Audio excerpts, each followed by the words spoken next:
Assentemo-nos e falemos do que nos interessa, disse o companheiro, dando o exemplo.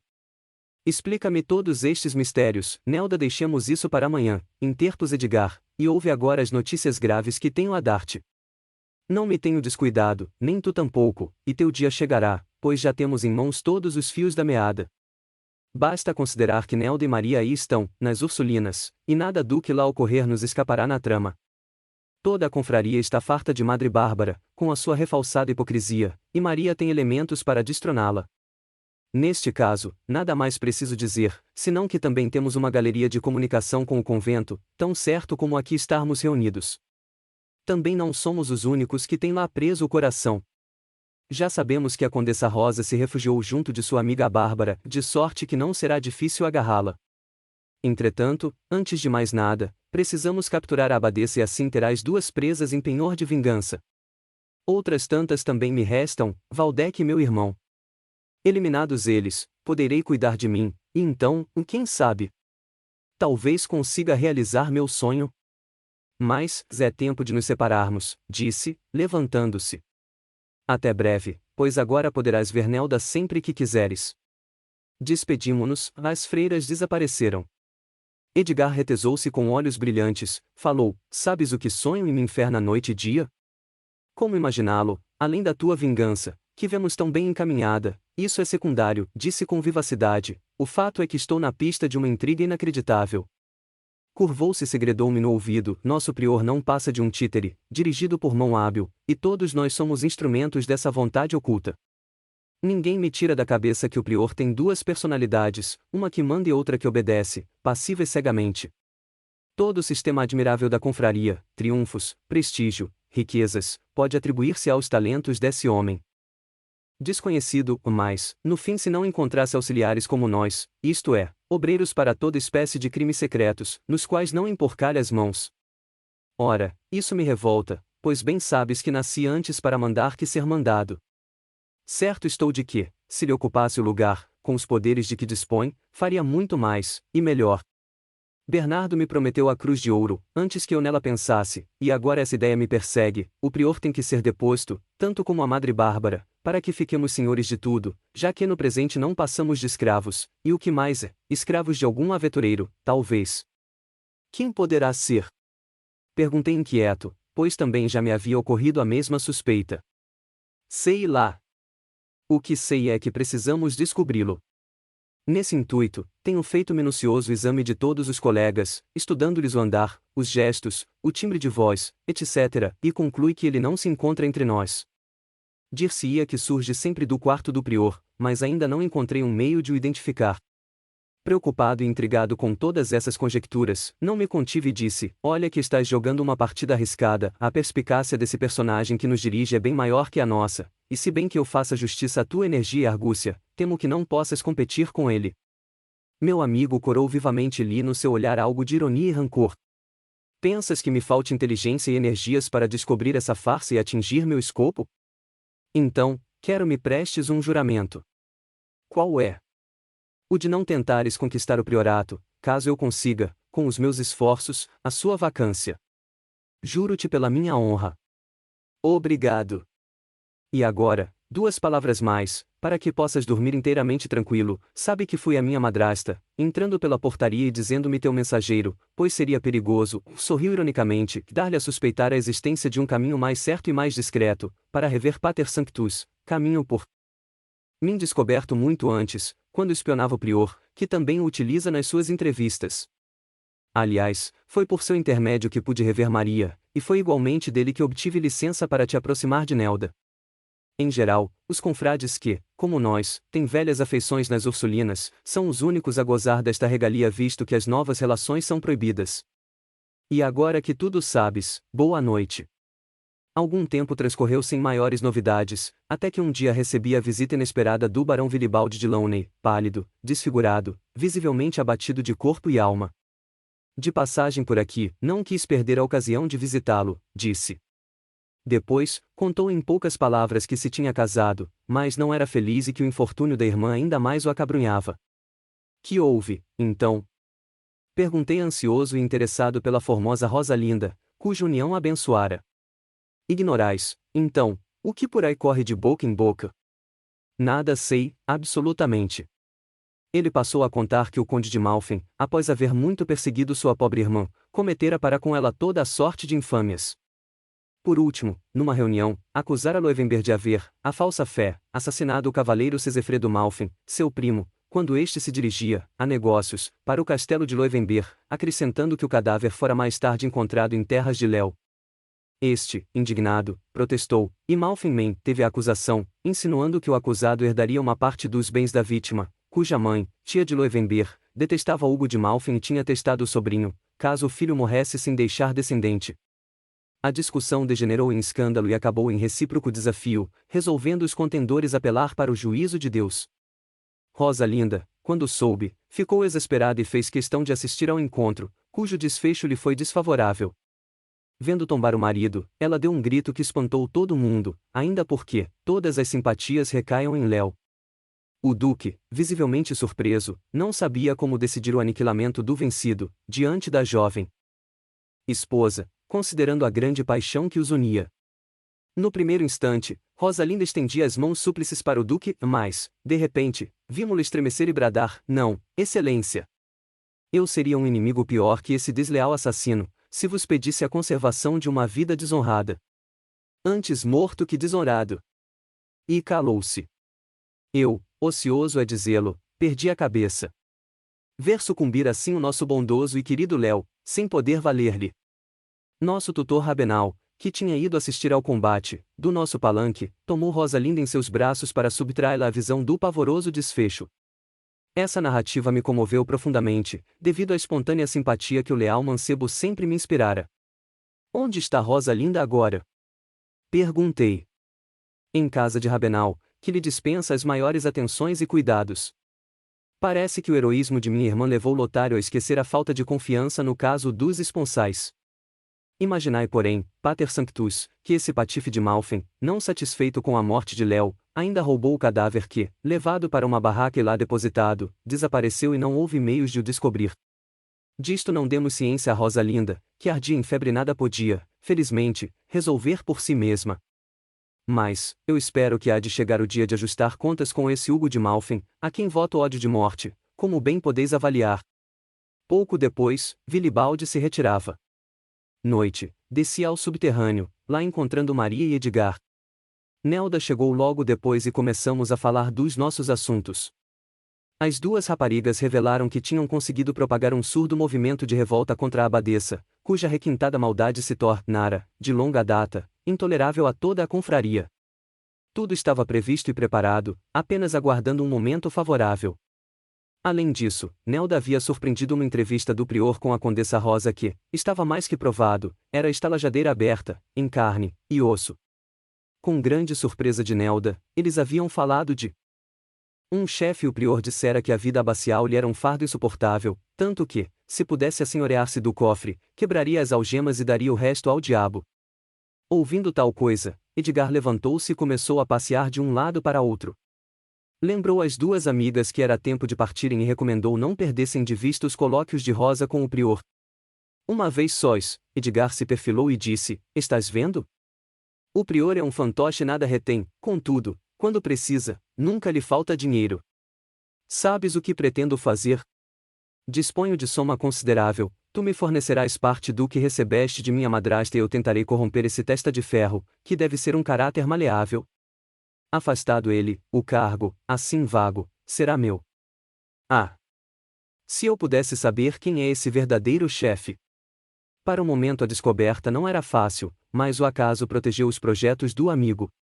Uma noite, quando descíamos ao subterrâneo, ao passar rente aos cômodos do prior, no mesmo local onde, certa feita, já ele havia surpreendido uma conversa suspeita, ouvimos o murmúrio de duas vozes. Paramos cautelosos. Dizia alguém: cão ingrato, desobedeceste-me pela segunda vez e assim acabarás comprometendo-nos a todos, abusas da posição independente que te facultei. Vamos, dá-me conta do dinheiro que te confiei e dissipaste. Livra-te de me esgotares a paciência e não suponhas que podes zombar de mim. Tu não me conheces, quebrar-te-ei como se quebra um vidro. Eis o chefe, sussurrou Edgar, e logo a voz do prior ecoou em tom servil: mas, conde, eu estou inocente, que mais posso fazer? Há muitos anos que vos sirvo, procurando fazer-vos todas as vontades e nunca estáis satisfeito. Deus é testemunha de minha gratidão, mas a verdade é que muito me maltratais. Bem, conheço os teus melindres, revidou o outro, mas ouve, é preciso ter de olho o irmão Benedito, que me rastreia, e cujos olhares suspeitos tenho já surpreendido. Esse homem não me agrada. Já lhe proporcionei meios de se vingar, que mais poderá querer? Edgar me travou do braço e continuou dizendo, foi bom saber que ele desconfia de mim. Saberei precaver-me no redobrar dos esforços, e fica sabendo que hei de saber quem és, ó Argos, que ouves crescer as plantas. Porque, justiça lhe seja feita, é mesmo um tour de force o ter surpreendido a minha espionagem. Sim, confirmei, e vale repetir que estás fazendo um jogo perigoso, enfrentando esse homem arguto e suspicaz. Veremos, quem não arrisca não petisque de resto, sorrindo significativamente, não me apraz combater inimigos menos valorosos. Bem ouviste que se trata de um conde, e isso para mim tem muito valor. Separamo-nos. Fui procurar pai Bernardo, mas devo confessar que meus trabalhos de laboratório, tanto quanto os planos de vingança estavam arrefecidos pelos idílios secretos com a encantadora Nelda. Minha paixão por ela revivecera mais ardente que nunca, e era correspondida sem peias nem medidas. Não havia entre nós escrúpulos nem remorsos, os amores ilícitos vicejavam maravilhosamente, atrás das paredes espessas dos dois austeros conventos. Algumas semanas assim decorreram, até que uma noite Benedito me comunicou que chegará a ocasião tão desejada de abater a abadesa. Um surto variólico irrompera no convento, algumas freiras haviam falecido, enquanto outras, já contaminadas, perigavam. Graças a uma droga de pai Bernardo, Madre Bárbara também se mostrava muito indisposta e Maria e Nelda, que a assistiam, declararam-na também atacada do mal, de sorte que, para evitar o contágio, ninguém podia visitá-la.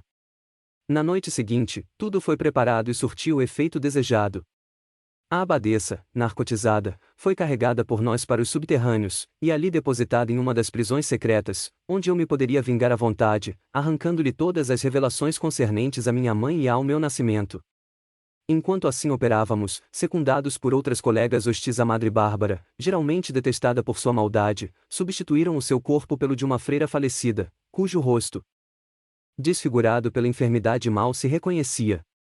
No dia seguinte, conhecido o passamento, o temor do contágio e a precipitação do enterro facilitavam a não identificação do cadáver, de sorte que Madre Bárbara estava definitivamente morta para o mundo e para a sua comunidade. Sendo Maria de Falkenstein muito estimada por sua inteligência e bondade, quanto pela integral doação de sua enorme fortuna ao convento, foi eleita abadesa. Era uma grande vitória de Edgar, que assim ficava senhor absoluto do cofre das Ursulinas, de vez que Maria estava sempre disposta a sacrificar tudo pelo seu bem-amado. E como Nelda assumiu o cargo de tesoureira, nada mais poderíamos desejar. Nosso Edgar precisava de muito dinheiro para movimentar seus planos, e ainda bem que naquela época não havia sistemas de fiscalização como os de agora. Tendo aqui mencionado estes fatos, para maior clareza da narrativa, volto à Madre Bárbara, trancada a 7 chaves, com uma trégua de 15 dias para pensar e convencer-se de sua impotência. Uma noite, munindo-me de boa vergasta e de material de escrita, desci ao calabouço. Era meu intento anotar-lhe antes de tudo a biografia, que presumia interessantíssima. No estreito cubículo arredondado e escassamente alumiado por uma lamparina, a enxerga de palha, um banco e mesa de pedra, constituíam todo o mobiliário. Quando lá entrei, pálida e desfigurada, Madre Bárbara estava estendida na miserável enxerga. Tapando o rosto com as mãos, rompeu em soluços ao lhe ordenar, seca e severamente, uma completa confissão, sob pena de castigo humilhante. Mostrei-lhe a vergasta significativamente, recuou aterrada e disse, confessarei tudo. Não me dei a conhecer, pois não queria influir na confissão, para assim poder melhor apreciar a sua sinceridade.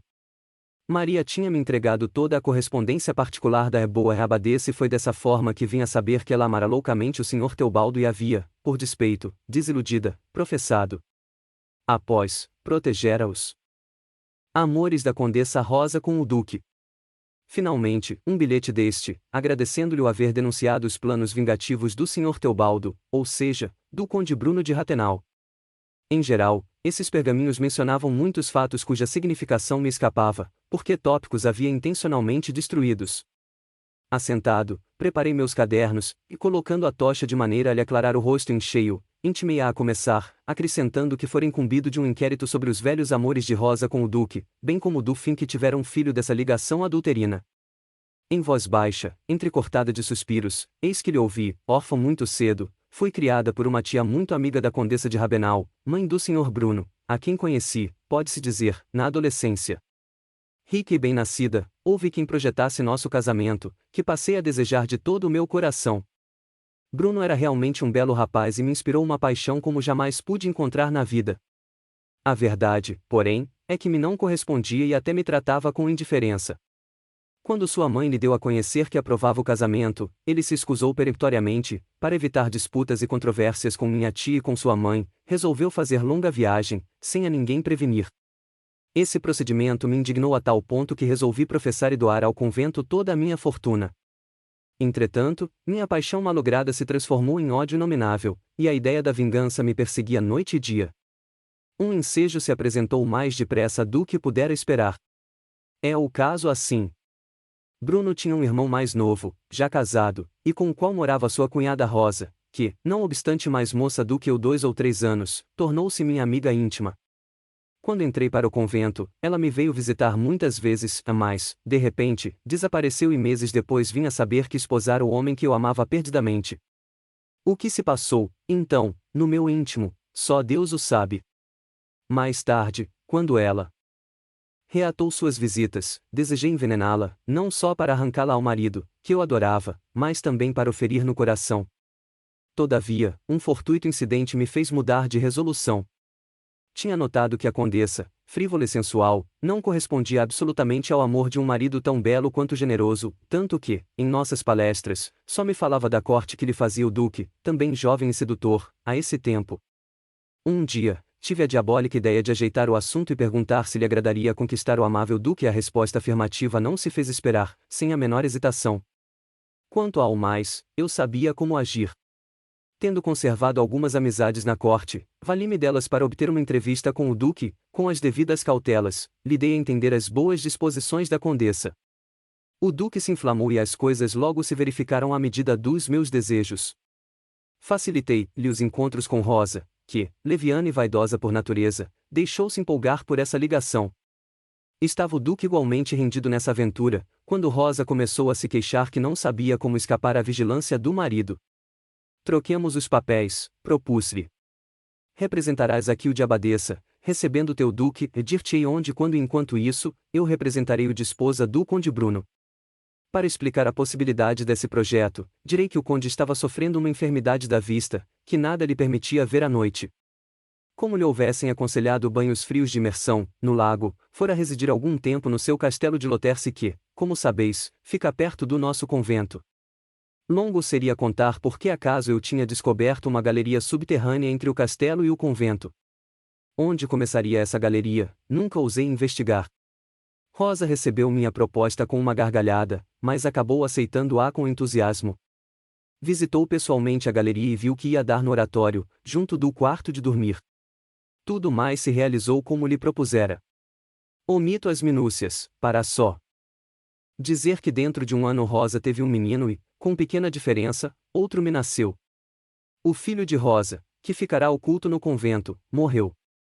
Convinha, porém, ter presos o duque minha rival, e com esse intuito lhes ocultei a morte do filho, substituindo-o pelo meu, devidamente marcado no berço.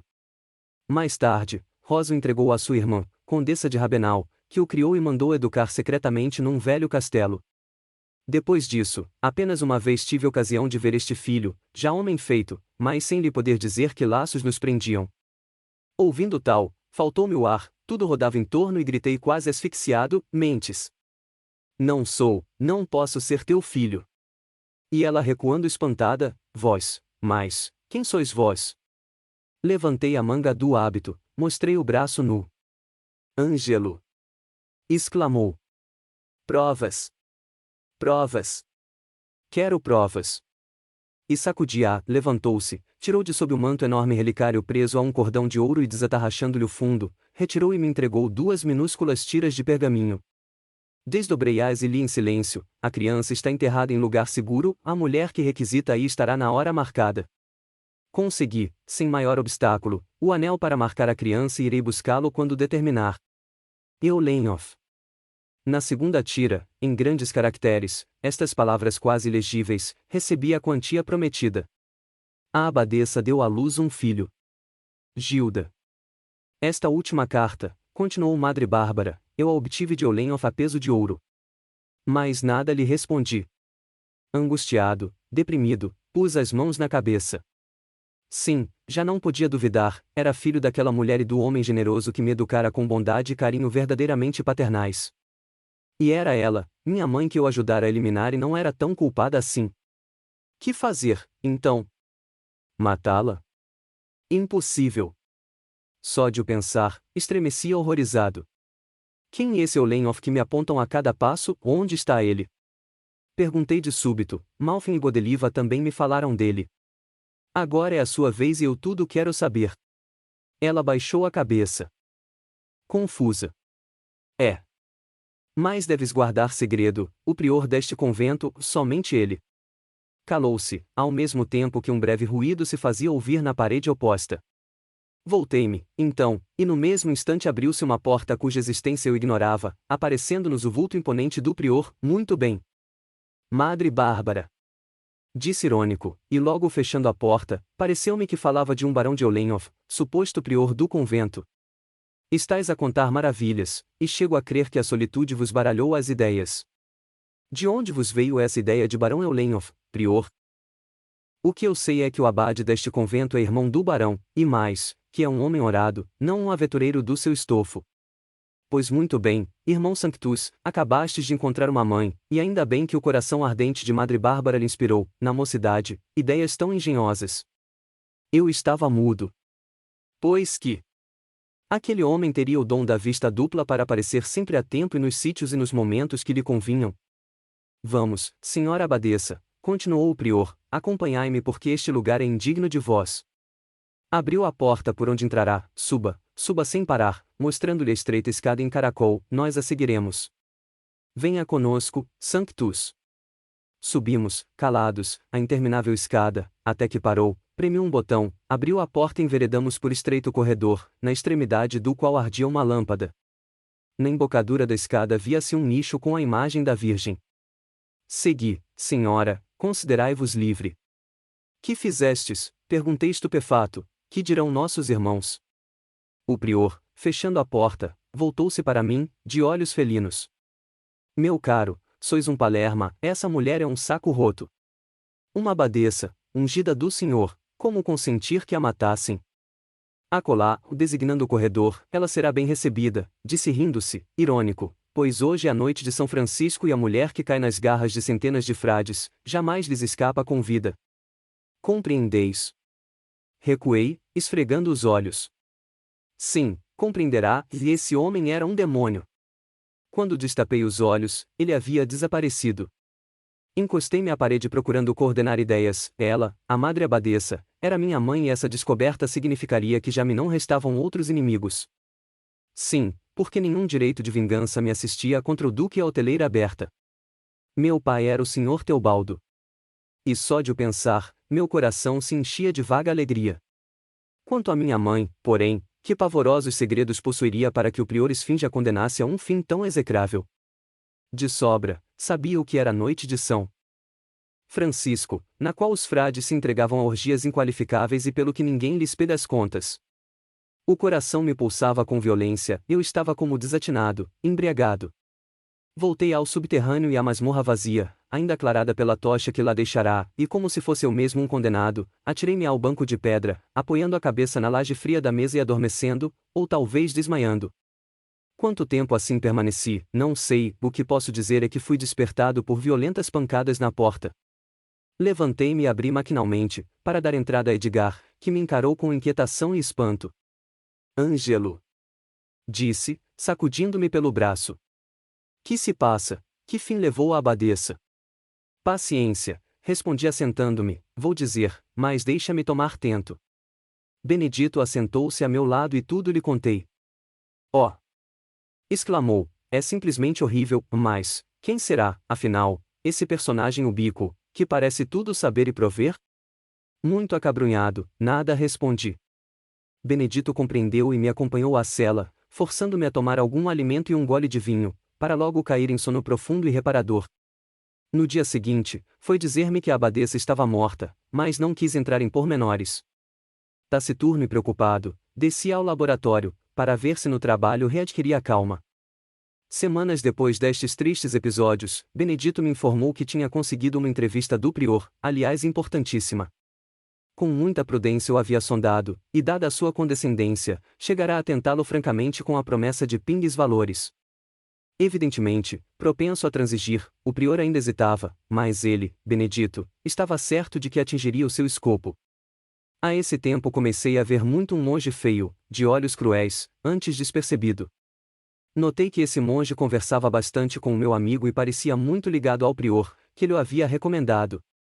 Tinha igualmente a impressão de que aquela cara horrenda não me era estranha, mas onde? Como a vira, isso é que me não lembrava. Uma noite, Benedito me disse: "Vem comigo ao gabinete do prior, pois espero que a nossa entrevista de hoje seja decisiva." Escondeu no manto um cofre cheio de ouro e lá nos fomos ao gabinete particular do prior, onde lhe falará da primeira vez para comunicar a reabilitação de Edgar. Desta feita, nosso digno diretor estava sentado diante de uma mesa abarrotada de pergaminhos, a examiná-los à luz da lâmpada, com o queixo espetado nas mãos. Edgar colocou o cofre em cima da mesa, abrindo-o. "Isto vos pertence, se quiserdes falar, o mesmo vos será dado no dia em que fugirdes, mas, por hoje, é só dizer quem é e como se chama o chefe." "Vamos, dizei", insistia nervoso.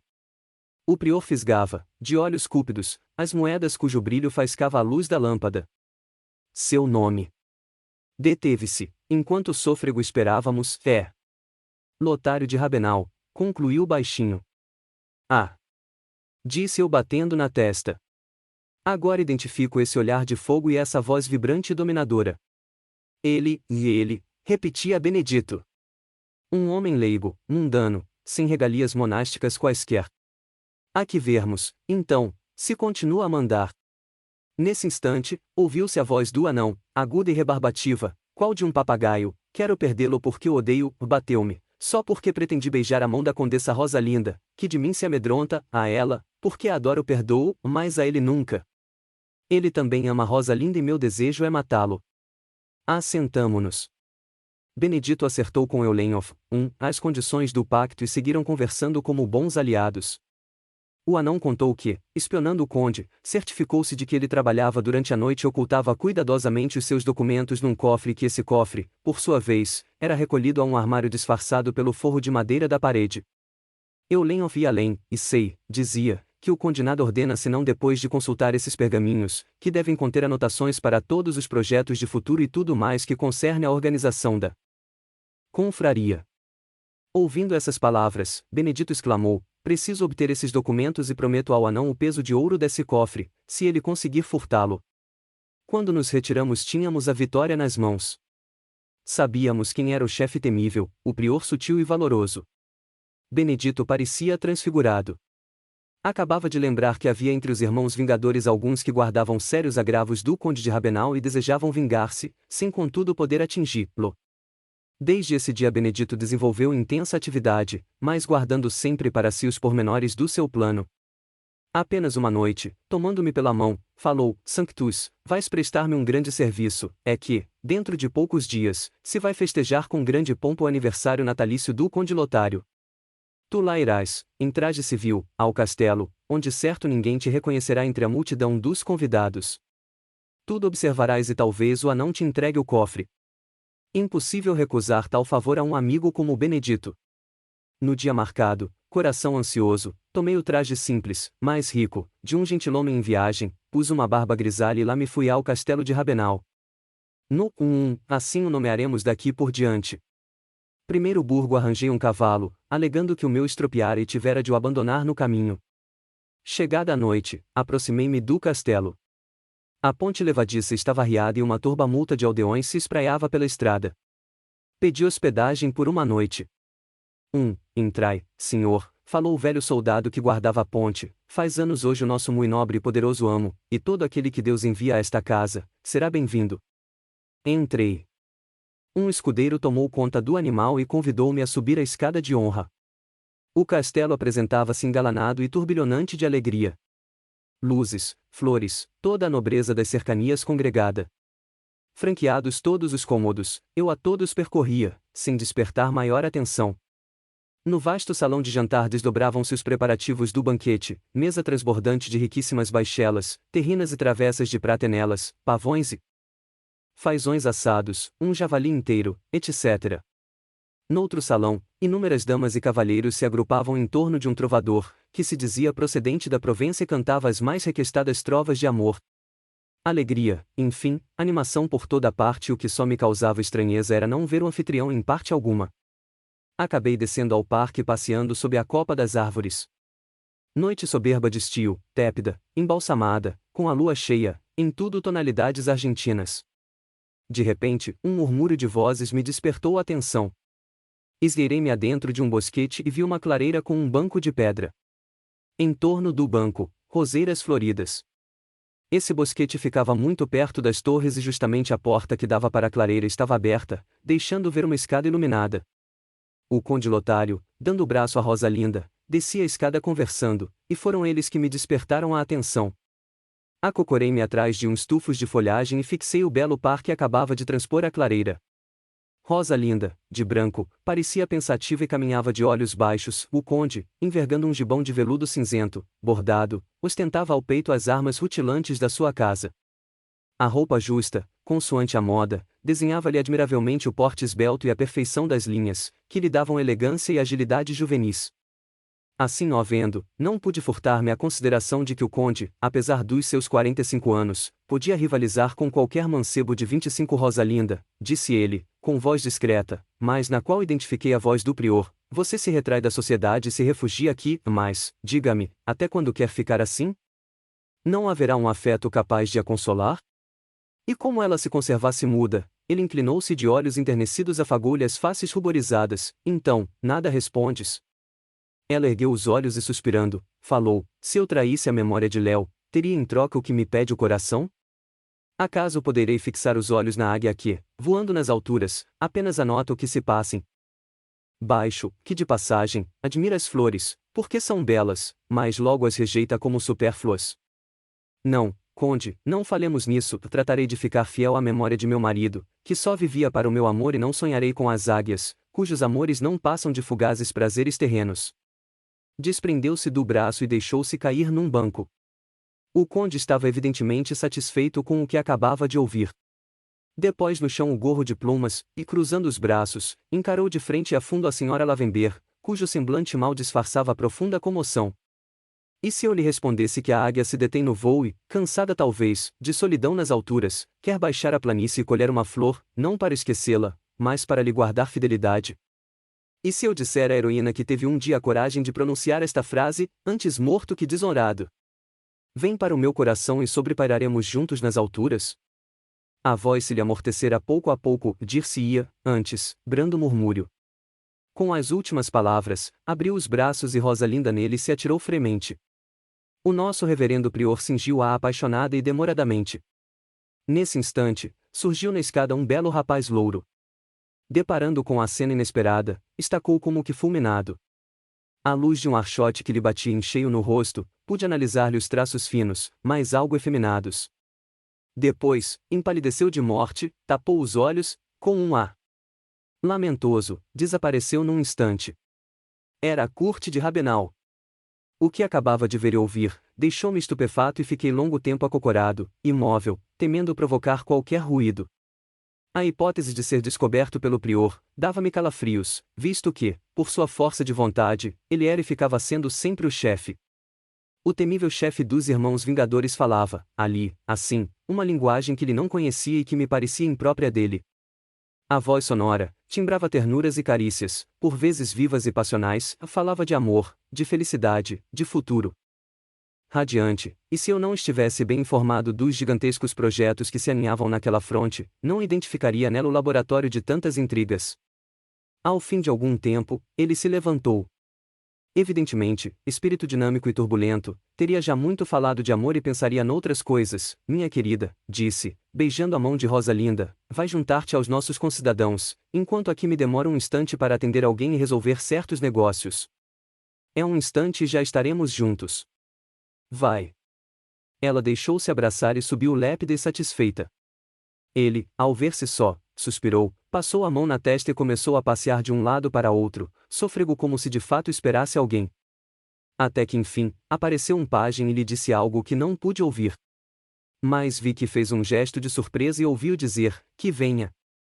O pajem desapareceu e daí a minutos um peregrino descia apressado a escada e lançava-se aos pés do conde.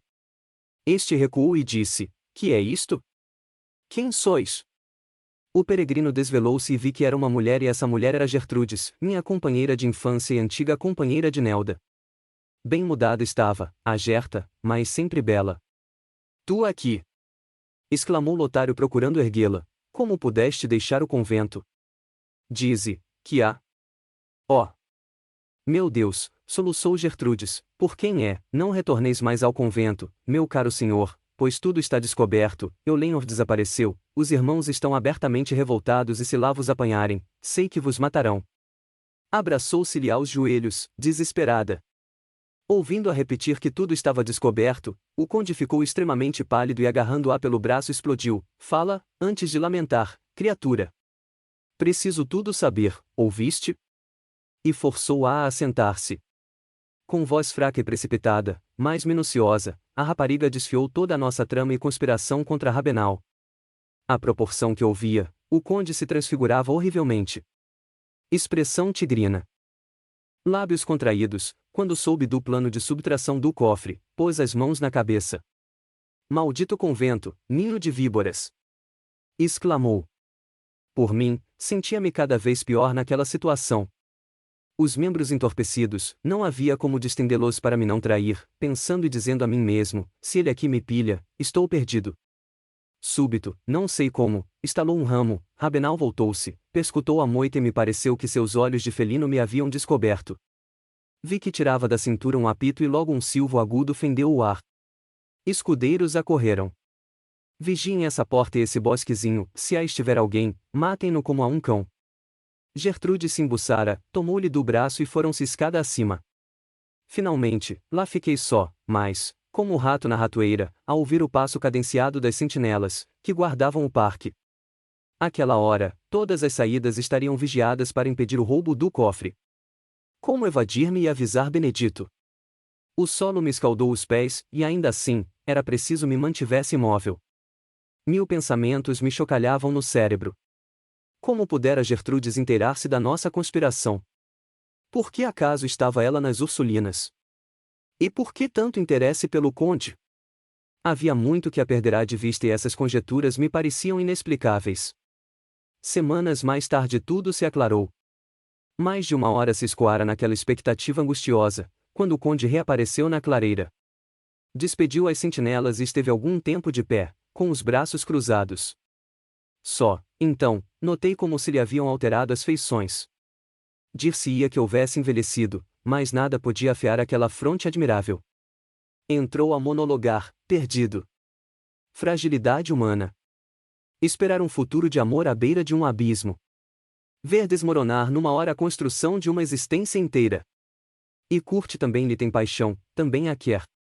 Foi ele quem lhe arrancou aquele dorido ar. Pois que seja feliz, ao menos ele.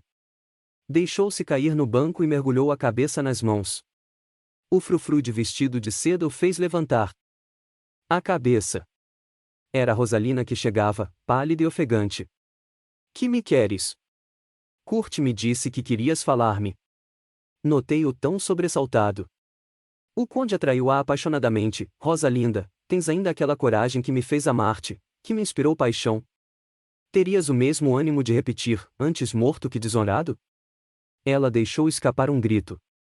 Lotário, não me peças tal coisa, que eu não sobreviveria a um segundo transe. Pobre criança, disse sorrindo, melancólico, nós sobrevivemos sempre às chagas mortais, e morremos de uma picada de alfinete. Ouve-me, pois que vou falar não à mulher amada, mas à amiga de minha alma. Estou desonrado, todos os meus documentos foram roubados, e dentro de poucas horas, talvez, estarei desmascarado como traidor ao duque falso prior da abadia dos beneditinos. Essa desonra é fatal, é inevitável. Quererias ter-me vivo, coberto de opróbrio, condenado e rebaixado, antes que orar na campa de um homem orado e venerado por todos? Ela deixou pender a cabeça ao peito do conde e soluçava como se fosse uma criança. Sim, eu sei que dirás, por mim, o que disseste por Léo, pois não me amas menos que a ele. Pois bem, filha minha e minha bem-amada, é a ti que eu lego tudo o que de mim restar na terra, isto é, o nome, a fortuna e meu filho Curte. Aceita este legado, faze-te condessa de Rabenal, dedica-te a Curte e faze-o feliz, por amor a mim. Jura-o, querida, como se tivesse a mão pousada em meu cadáver frio. Ela ergueu-se fora de si. Que fazes, Lotário? Com que direito me abandonas depois de me confessares o teu amor? Oh! Eu nada juro e quero que vivas, por mim e para mim. Amo-te, sim, e a ninguém mais poderei amar neste mundo. O conde também se levantara. Sim. Disse ela, resoluta. Ai de mim! Volveu ele melancólico, sempre esperava mais de ti. Adeus. Parto sem tua promessa, mas, crê que a morte assim, ser-me-á duplamente penosa. Fazendo menção de retirar-se, Rosalinda deu um grito e estendeu-lhe as mãos súplices. Fica, eu prometo. Ele abraçou-a comovido, mas para retê-la nos braços, logo desmaiada, levando-a em seguida para o banco e ali se conservando um instante, ajoelhado e pensativo. Depois, num gesto brusco de alucinado, disparou escada acima. Sem perda de um instante, deixei o esconderijo e barafustei-me pelos corredores do castelo. Precisava voltar ao convento antes que Rabenal lá chegasse, certo de que ele não desdenharia enfrentar a morte. Esse homem para cuja perda eu havia contribuído, tornará-se-me subitamente simpático. A fascinação que ele exercia sobre quantos se lhe aproximavam, tinha-me avassalado e me suscitava, agora, o desejo de o salvar. Atingi, sem dificuldade, as cavalariças do castelo, montei o primeiro animal e, uma vez transposta a ponte, disparei a todo galope. Chegando ao convento, desci pela galeria oculta e despindo as vestes seculares, enverguei o burel e corri à sala do subterrâneo, destinada às nossas reuniões, pois sabia por Benedito que haveria assembleia nesse dia. Ao aproximar-me da sala onde prestara juramento, chegou-me aos ouvidos confuso rumor de vozes alteradas. Por vezes o diapasão sonoro e profundo de Benedito parecia dominar o tumulto. Ofegante, comovido, insinuei-me na sala e vi que a confraria em peso se debatia, presa de exaltação indescritível. Ignorava o que se passara anteriormente, mas, logo de entrada, deparei com o prior, de pé, nos degraus do estrado. Revestia o hábito, mas tão despreocupadamente que deixava entrever a túnica de cavaleiro e, no peito, reluzentes, as insígnias dos Rabenal. De cabeça alta e descoberta, fitava a tumultuosa assembleia com olhos intrépidos, por vezes arrogantes. Um pouco à frente dos monges, Benedito, pálido e de olhos flamejantes, acusava-o de usurpador e sacrílego, por exercer um cargo só cabível a professos juramentados. Aplausos e vitupérios irrompiam a cada passo, interrompendo o orador, muitos capuzes entreabertos, ou levantados, deixavam entrever semblantes ferozes e mãos nervosas brandindo punhais. O conde, sereno, braços cruzados, permanecia imóvel. Por fim, com aquela voz metálica e estridente que o caracterizava, falou: sois uns nécios. Antes de aqui vir, eu tudo sabia, portanto, se aqui estou é porque assim o quis. Tu e outros, designando alguns confrades, sois meus inimigos figadais. Sim, eu vos prejudiquei, concordo, e agora quereis matar-me. Seja. É justo que vos vingueis, mas, não suponhais que me deixe massacrar as vossas mãos. Tirando do pescoço a cruz de ouro, arrojou-a ao solo, depois, aprumou-se com orgulho e prosseguiu: procurai ostentá-la mais dignamente, pois, quanto a mim, não quero sobreviver, por várias razões, mas entendo que um chefe só pode morrer por suas próprias mãos. Assim morro voluntariamente, vingando os meus inimigos. Antes que alguém o pudesse impedir, retirou do altar a espada simbólica e mergulhou-a no peito, até o punho. Pavorosa confusão se fez sentir após o ato inesperado. Gritos de admiração e desespero repercutiram no ambiente, os punhais alçados rolaram por terra e 20 braços ergueram o chefe banhado em sangue. Recostaram-no aos degraus do estrado, com a cabeça apoiada no coxim escarlate, sobre o qual prestávamos o juramento. Socorro! Bradavam uns. Um médico. Pediam outros. E eu vi, surpreendido, o profundo e sincero desespero de todos os irmãos, em face da agonia daquele homem que, por tantos anos, os havia dirigido e por eles pensado. Todos pareciam convictos da perda de um protetor devotado, de um verdadeiro chefe. Também Benedito me parecia atordoado, junto do altar, de olhos semicerrados e semblante angustiado. Por mim, direi apenas que estava sinceramente compungido. Poucas horas havia que o conhecera de perto e nele surpreendera um coração terno e bondoso. Não era, então, o chefe maquiavélico e inflexível. Altivo e cavalheiresco até o fim, poupara-nos um assassínio e se matara à vista de todos, sem acusar ninguém. Enquanto eu assim considerava, ele fez um movimento de cabeça, como se quisesse levantá-la. Amparavam-no e ele, esforçando-se para ser ouvido, disse: a todos perdoo, a ninguém acuso, e isto era fatal, já me haviam predito. Benedito apanhou o colar com a cruz de ouro, aproximou-se colocando-o ao peito do moribundo, falou: enquanto víveres, hás de ser o chefe, e como tal, esta cruz ainda te pertence. Os grandes olhos do prior, já vidrados na agonia, reabriram-se e fitaram Benedito com espanto. Depois, levíssimo sorriso lhe frisou os lábios roxos, dizendo: sabes muito bem que não mais a ostentarei e que minha vingança está em deixá-la para que lhe tomes o peso. Eu a sopesei, essa cruz soberba, com toda a responsabilidade dos crimes que ela representa, mas, acabo esmagado. Irmãos, disse, erguendo solenemente a destra, o chefe nomeia um sucessor, aí o tendes e meu desejo é que o elejais. A voz lhe fugiu de chofre, sangrenta espuma lhe escapou da boca, os olhos pararam fixos. Estava morto. Sepulcral silêncio pairou no ambiente, por algum tempo. Eu estava como que fulminado. Benedito, espectralmente pálido, tapava os olhos com as mãos. Alguns frades se adiantaram, silenciosos, beijaram a mão do morto, pendente do estrado.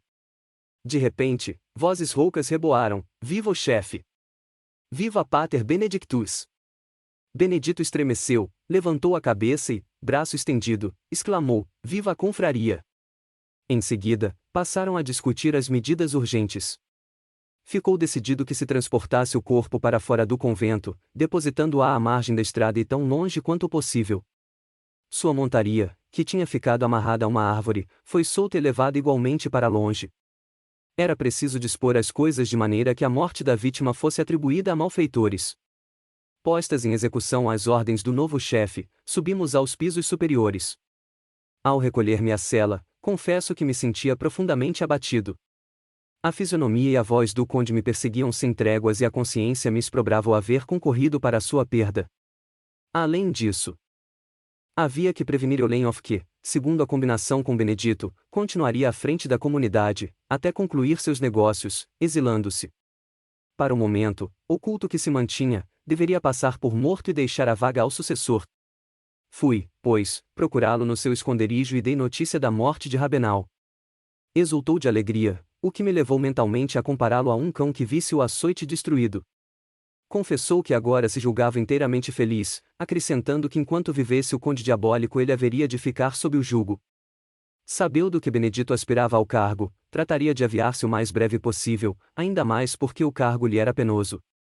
Assim entendidos, reentramos no mosteiro e tive, enfim, a oportunidade de me estender no leito.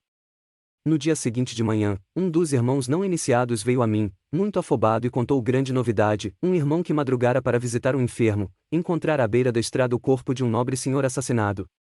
Procurou, antes de tudo, prestar auxílio, mas, vendo baldados seus esforços, voltou para chamar outros irmãos, que verificaram que o homem estava positivamente morto e que se tratava do conde de Rabenal, conceituadíssimo em toda a região por sua generosidade, pelo seu bom humor e aventuras galantes. Vinde depressa, ajuntou o irmão Bavon, pois aí vem, neste momento, o corpo do conde. Desci ao pátio, onde estavam reunidos em torno do cadáver alguns monges curiosos, antes que o transportassem para a igreja. Olenhoff, imponente e piedoso prior, provisoriamente reconduzido ao cargo, ordenou se expedisse um mensageiro ao castelo enlutado. Curioso por ver o efeito da lúgubre notícia, ofereci-me para levá-la e parti sem demora. Lá chegando, a primeira coisa que soube foi que os convidados da véspera continuavam reunidos. Havia contudo, por toda parte, um quê de temor e inquietação, sobretudo na fisionomia dos servos. Um pajem me conduziu até o salão, ele-as repleto. Um trovador cantava e dedilhava cítara, mas logo percebi que lhe prestavam pouca atenção. Junto de uma janela, assentada, a velha condessa de Rabenal, nervosa e inquieta, e a seu lado Rosalinda, muito pálida. Ao menor rumor, estremecia e percorria com os olhos todas as portas, procurando sem dúvida avistar quem nunca mais poderia voltar. Kurt estava de pé, entre as damas, inteiramente despreocupado. O pajem que me havia acompanhado, chegou-se ao jovem conde e lhe disse qualquer coisa em voz baixa, mas os ouvidos aguçados de Rosalinda algo perceberam, visto que se levantou bruscamente, perguntando em voz alta, onde está o reverendo frade? Caminhei para os homens agrupados à porta e eles, respeitosos, me deram passagem. Todos os olhares se fixavam em mim, que ali estava como ave de mau agouro, para anunciar o infortúnio e espalhar o luto entre aqueles que se haviam reunido em auspicioso festival.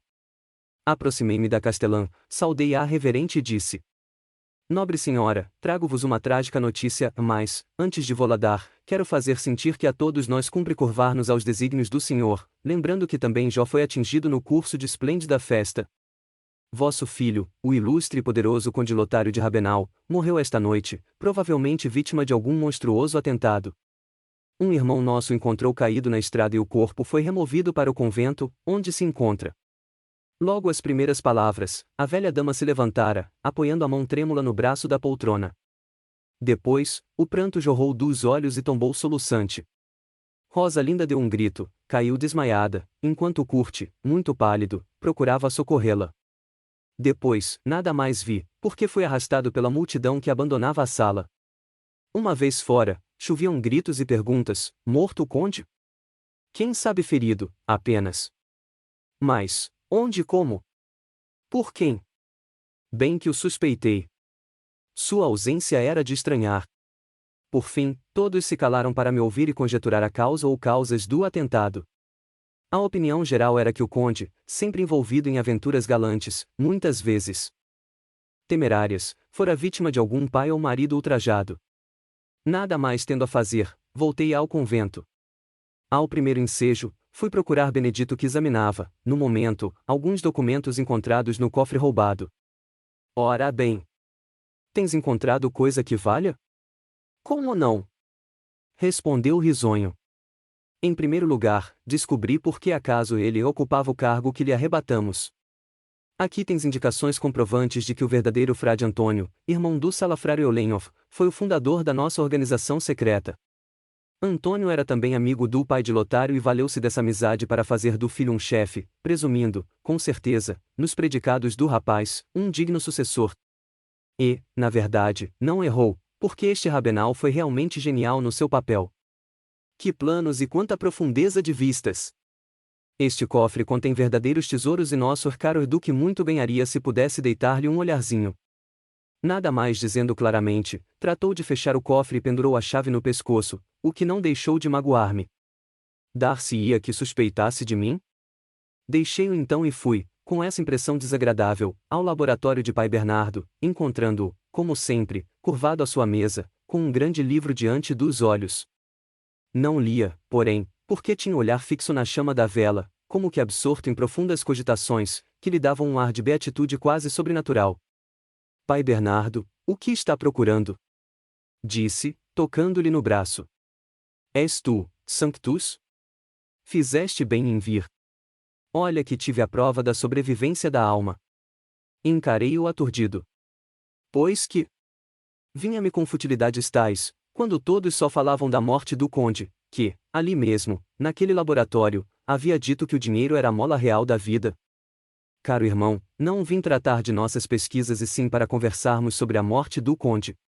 Valha-me Deus! Exclamou de olhos encendidos, a quem me refiro senão a ele, o homem incomparável que, durante toda a sua vida me auxiliou nestes trabalhos e que, por sua inteligência privilegiada, adivinhava os mistérios da natureza? Com a sua morte, parece que perco metade do meu cérebro. A ele devo, ainda agora, o coroamento de meus esforços, pois foi ele quem me provou a indestrutibilidade da alma. Podes ficar certo de que o vi, e olhe que não foi em sonho, mas aqui mesmo, quando trabalhava com o irmão Roque. Sim, Roque aqui estava quando, de repente, o conde se me deparou de pé a meu lado, qual se vivo fosse. E, mais, me disse com aquela voz de timbre inconfundível: Pai Bernardo, é verdade, a alma sobrevive a tudo, anima a matéria e não perece jamais, sem descanso, sem tréguas, o espírito vaga na terra ou no espaço, sem a plena compreensão do fim a atingir. E quando me prosternei a esfregar os olhos, no pressuposto de uma tentação diabólica, ele sorriu e tomando da pena de sobre a mesa, disse: não há outro diabo além de nós mesmos. Depois, escreveu neste pergaminho as palavras que dissera anteriormente. A seguir, diluiu-se, evaporou-se e eu permaneci de joelhos, adorando a Deus e meditando na sua onipotência e grandeza, inapreciáveis a nós outros. Trêmulo, deslumbrado, inclinei-me para o pergaminho e li, naquela letra bem conhecida, as palavras que Bernardo acabava de repetir. Apesar de tudo, uma dúvida em restava: Bernardo, temperamento exaltado, poderia ter sonhado com essa visão, convencendo-se depois, da sua realidade. E Frei Roque também viu? Perguntei. Não, porque estava muito fatigado e adormecido quando se deu o fenômeno, coisa que aliás me passará despercebida e só notei quando procurava falar-lhe. Nesse instante, senti que me batiam no ombro, voltei-me e vi Bernardo cair de joelhos, gritando: Deus de misericórdia! Também a ele vai dar a prova. Maquinalmente, volvi o olhar e quedei imóvel, terrificado, incapaz de desviar os olhos do semblante pálido do conde Rabenal. A meu lado, rente a mim, estava o chefe. Sorridente, passou a mão no meu ombro e dos lábios lhe saíram, nítidas, estas palavras: é verdade, Sanctus, nós voltamos constantemente à terra, para combater nossas paixões, a morte, aqui, representa um nascimento além, mais elevado. Não pude perceber mais nada, os olhos do espectro me fascinavam, experimentavam-ma como sensação de queimadura, os ouvidos me zumbiam, a cabeça entrou a rodar e tombei desfalecido. Quanto tempo assim estive, não o poderia dizer. O que sei é que, ao abrir os olhos, estava numa cela contígua à enfermaria e reservada aos doentes graves. Na meia sombra ambiente divisei, sentado à cabeceira, o bom frade Teófilo, chefe de enfermaria, já meu conhecido. Incapaz de fazer qualquer movimento, tal a minha fraqueza, perguntei-lhe o que se havia passado comigo e por que me sentia tão debilitado. Ouvindo-me falar, Teófilo, que cochilava desfiando o seu rosário, sorriu satisfeito e me estendeu a mão, exclamando jubiloso: Graças a Deus que vos vejo recobrar os sentidos. Ah! Quanto trabalho nos destes, Sanctus! 5 semanas assim, entre a vida e a morte, em delírio permanente. Mas, agora, é preciso repousar, nada de conversas. Antes de tudo, alimentar-se e dormir, porque o sono é excelente restaurador das forças orgânicas. Aqui tendes este elixir do nosso pai Bernardo. Tomou da mesa um copo com um líquido pardacento e, amparando-me a cabeça, forçou-me a beber. Tive imediata sensação de refrigério e adormeci incontinente. A partir desse dia, passei a dormir profundamente, só me levantando para fazer as refeições. O organismo esgotado pelas tremendas e consecutivas emoções dos últimos acontecimentos, parecia querer recuperar o tempo perdido e se premunir de novas energias. Pouco a pouco, o período letárgico se foi atenuando, até que me encontrei plenamente reintegrado em mim mesmo, intelectual e fisicamente. Durante os últimos dias de convalescença, o caridoso Teófilo costumava ausentar-se longa e frequentemente, mas, quando juntos, evitava falar de assuntos domésticos, alegando não ser isso permitido. Um dia, de manhã, senti-me tão bem disposto que resolvi deixar o leito. E estava para o fazer, quando a porta se abriu e vi entrar Benedito acompanhado de Teófilo. Pendia-lhe do peito a cruz de ouro que custará a vida de Rabenal. Vendo-a, todo o passado e a terrível aparição se me retraçaram, mas Benedito não me deu tempo de maiores reconsiderações, porque logo se precipitou e me apertou fortemente a mão, dizendo: Louvado seja Deus, por ver-te restabelecido, segundo me informa nosso irmão Teófilo. Até que, enfim, me é dado visitar-te sem infringir as ordens terminantes de pai Bernardo, que te havia sequestrado. Certo, atalhou Teófilo, todo o perigo passou e o nosso caro chefe pode agora aqui chegar à vontade. Obrigado, caro irmão Teófilo, certo também de que todos lhe ficamos sumamente gratos por seus cuidados e espírito de caridade. Que Deus o recompense. Agora, vá descansar um pouquinho e espere que o chame, pois preciso conversar com o nosso convalescente. O bom frade compreendeu que sua presença era impertinente depois de haver beijado o hábito do prior, recebendo-lhe a bênção, afastou-se com o mais amável dos sorrisos. Uma vez a sós, Benedito assentou-se à beira da cama e disse com ar prazenteiro: Conversemos, então, mesmo porque, deves estar faminto de novidades. Antes de tudo, disse, apertando-lhe a mão, aceita minhas felicitações pela nova investidura, pois, ao que vejo, Enlenhoff aviou-se depressa e a contento. Benedito sorriu e ponderou: não tanto por mim, diga-se, pois o maroto que apenas queria era atribuir-me o papel que representava em relação a Rabenal, fazendo-me simples instrumento de sua vontade. E mais, teria mesmo dilapidado o nosso erário se, por felicidade nossa, não tivesse adoecido poucos dias após a morte do conde. Esse incidente nos permitiu arrebatá-lo e enterrá-lo oficialmente, com todas as honras do cargo. Eu deveria talvez, por prudência, tê-lo deixado para sempre no seu esquife, mas esta crueldade me repugnou. Resolvi, então, quando ele despertou, dar-lhe uma boa soma, aconselhando-o a desaparecer. Lá se foi ele e agora eis-me senhor único dos meus domínios. Minha nomeação não suscitou dificuldades, de sorte que hoje aqui me tens, qual outro duque, na minha esfera eclesiástica. Sim, confirmei, grande é o teu poder, mas, meu amigo, dá-me antes notícias de Nelda. Tem estado muito aflita com a tua enfermidade, mas compreendes que não era possível deixá-la vir até aqui. Em compensação, dava-lhe notícias diárias do teu estado e prometi que irias vê-la no subterrâneo, logo que te restabelecesses. Uma pergunta ainda, Benedito. Como poderia Gertrudes ter tido conhecimento da nossa conjuração e que móvel tê-la-ia levado a prevenir Rabenal? É muito simples, Gertrudes é uma bela rapariga e o conde que, a despeito era um homem dissoluto, de sua formação, vaidoso, fez dela sua amante. Enfadado, não trepidou em abandoná-la, mas, valendo-se do seu poder de fascinação, induziu-a a entrar para o convento, onde lhe serviria de informante.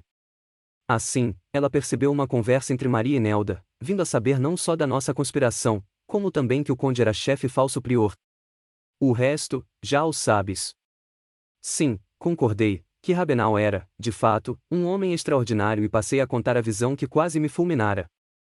Muito pálido e emocionado, Benedito procurou convencer-me de que eu já estava doente, por isso mesmo, predisposto a aceitar como real uma imagem alucinatória. Por mim, bem sabia que tinha visto o conde objetivo e realmente, mas, não querendo discutir, calei-me. Sabia, mas, que nada há tão difícil como convencer um cético, e talvez, a ideia de que o antigo chefe mal-assombrasse os seus domínios não agradasse o sucessor. Rápida, daí por diante, a minha cura. Sentia-me como rejuvenescido e logo que pude procurei pai Bernardo para agradecer os seus cuidados. Fugia, contudo, de falar da aparição e não deixei de sentir leve arrepio ao rever o local onde surgira o falecido chefe. Bernardo também se absteve de tocar no assunto, talvez por ter notado minha palidez. Receoso de impressionar-me. Do laboratório fui direto ao subterrâneo, à espera de Nelda, cuja alegria em rever-me foi mais uma prova da sua grande afeição. Inteiramente restabelecido, fui provido no cargo importante de irmão tesoureiro e retomei, também, minha função de secretário particular e confidente de Benedito. As horas de lazer eram dedicadas a leituras ou traduções interessantes, uma vez que Benedito tinha sede de saber. Também as belas artes não lhe eram indiferentes, e muitas vezes cantava, ele próprio, com voz maviosa, os ofícios divinos, ou, debruçado sobre as páginas de um missal, as ilustrava de elegantes e delicadas miniaturas que fazem, ainda hoje, a admiração dos antiquários. Estas ocupações, entretanto, não o levavam a negligenciar coisa alguma. Assim é que mantinha com mão de ferro o poder conquistado. Desconfiado e discreto, pontificava entre os seus monges, velando qual Argos, as propriedades do convento. Os potentados da região, inclusive o duque, o saudavam de bem baixo, visto que era príncipe da igreja e, nesses tempos remotos, só isso representava um grande prestígio. Nessa ocasião, deu-se um fato que poderia ter sido fatal ao meu amigo. Uma noite, estando a trabalhar sozinho em seu gabinete, contíguo ao quarto de dormir, enquanto eu me ocupava, na cela ao lado, de uma tradução, ouvi rumor estranho no gabinete. Alarmado, corri sem demora, e qual não foi minha surpresa vendo Benedito atracado com um homem que, armado de punhal, tentava subjugá-lo. De um salto, atirei-me ao intruso e, agarrando-o pelas costas, dei-lhe na cabeça tremendo soco. O sujeito tonteou e caiu, de modo que o amarramos. Só, então, com grande espanto, reconheci o Sr. de Malfin. Que é isto? Perguntei a Benedito, enquanto enxugava a fronte sangrenta. Vamos sabê-lo. Este patife pretendia assassinar-me e tê-lo-ia feito, se o assoalho não tivesse rangido a tempo de me voltar e lhe desviar o golpe. Quando Malfin voltou a si,